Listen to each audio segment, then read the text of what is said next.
आज हम मौजूद हैं बिहार के कैमूर जिला, कैमूर का जो कार्यालय है, जिला कार्यालय मुख्यालय, वहाँ पे कम्युनिस्ट पार्टी के लोगों ने अपने हक अधिकार के लिए धरना प्रदर्शन पे बैठे हैं, जैसा कि आप देख पा रहे हैं। और क्या मामला है और कौन कौन सी इनके मांगे हैं, आइए हम डिटेल में जानते हैं। यहाँ पे जो स्ट्राइक और धरने पे जो लोग बैठे हैं उनसे जानने की कोशिश करते हैं कि दरअसल मामला है क्या। क्या नाम हुआ चाचा जी? हमारा नाम हुआ कामरेड भीम सिंह और हम लोकल कमेटी भभुआ के सेक्रेटरी हैं भारतीय कम्युनिस्ट पार्टी मार्क्सवादी। ये जो यहाँ पे आपने धरना प्रदर्शन रखा है सारी महिलाएं और पुरुषों को लेकर के, ये किस लिए रखा गया है? ये रखा गया है गवर्नमेंट की ओर से जो बसेरा अभियान के तहत सभी गरीबों को घर बनाने के लिए 5 डेसिमिल जमीन देने की बात कही गई है, और जहां जमीन नहीं होगी वहां पर सरकार जमीन खरीद करके गरीबों को देगी। इस तरह का पूरे बिहार में ढिढोरा पीटा गया है, जबकि जमीन पर हम देख रहे हैं कि इक्के दुक्के लोगों को, जो बढ़े चढ़े हैं, जो घूसखोरी को बढ़ावा देने वाले लोग हैं, जो जनप्रतिनिधियों से और प्रशासन के पदाधिकारियों से मिलजुल करके घूसखोरी में लेन देन करते हैं, उन्हीं को जमीन मिलती है, वरना किसी भी व्यक्ति को जमीन नहीं मिल रही है। किस प्रकार का घूसखोरी?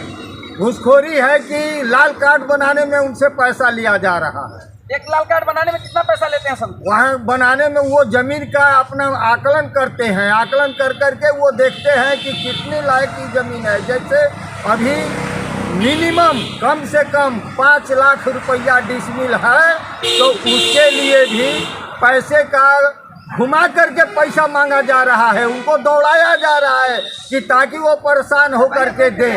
अन्यथा कलेक्टर साहब का जब निर्देश हो गया, जब डीडीसी का निर्देश हो गया, तो अभी तक हमने जो अभी पिछले दिनों जो हमने लिखित रूप से धरना के माध्यम से हमने जो आवेदन दिया है, उस पर अभी तक जांच की कार्यवाही शुरू नहीं हो पा रही है, जो ये दर्शाता है कि उनकी मानसिकता घूस लेने की है। अगर घूस लेने की मानसिकता नहीं होती तो 5 महीना पहले का आवेदन जो दिया हुआ है, अब वो सभी के सभी जांच पड़ताल कर दिया गया। जो घूस लेने वाले में कौन कौन अधिकारी शामिल हैं? इसमें सीओ, अभी तो आप देख रहे हैं कि अभी पिछला भंडाफोड़ हुआ कलेक्टर साहब के द्वारा कि सीओ को यहाँ से हटाया गया, उनको जेल हुआ, क्या क्या हुआ, वो मोटेशन कराने में पैसा लेते रहे। भ्रष्टाचार चरम सीमा पर है। भले ही हमारी नीतीश कुमार की सरकार कहती है कि यहाँ सुशासन है, पैसा नहीं लगता है,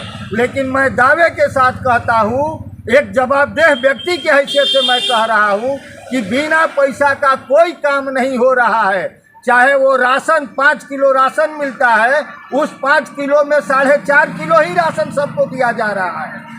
और इसके लिए जब एसडीओ से हमारे जिला मंत्री ने बात किया, तो उन्होंने कहा कि इसके बारे में हम सोच रहे हैं, और सोचते सोचते 5 महीना का समय निकल गया, लेकिन अभी तक उस पर कोई कार्रवाई नहीं हो रही है। ये जो आपने धरना प्रदर्शन रखा है, इसमें आपका मुख्य जो बिंदु है क्या है, क्या विषय है? हमारा मुख्य बिंदु है कि सभी गरीब जो यहाँ आए हुए हैं, आज भी हम 100 से ज़्यादा लोगों की सूची सीओ को मांग पत्र के माध्यम से देंगे।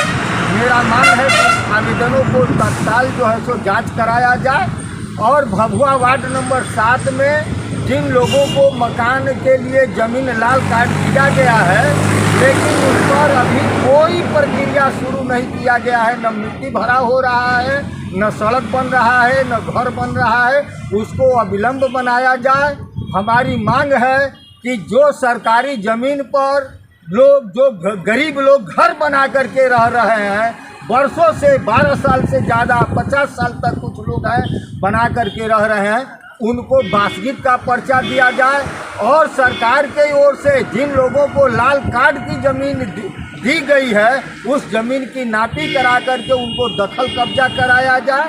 ये हमारी मांग है। और इसके साथ में जो अभी सरकार ने, जो केंद्र सरकार ने नई जो मोटरयान का जो कानून बनाया है, जिसमें ड्राइवरों के साथ भारी अत्याचार हो रहा है, उस कानून की समाप्ति की हम मांग करते हैं। हम मांग करते हैं कि ये जितने भी लोग आए हुए हैं सब गरीब तबके के लोग हैं। ये मजदूर मनरेगा में काम करना चाहते हैं। तो हम ये मांग कर रहे हैं कि सरकार मनरेगा स्कीम के तहत साल में 200 दिनों का काम दे और 600 रुपया इनको दैनिक मजदूरी दे, तब जाकर के इन मजदूरों का पेट भरेगा। ये हम कहने के लिए आए हैं। अभी जो दैनिक मजदूरी है वो कितना है? वो 200 कुछ रुपया है, उससे कुछ होने वाला नहीं है।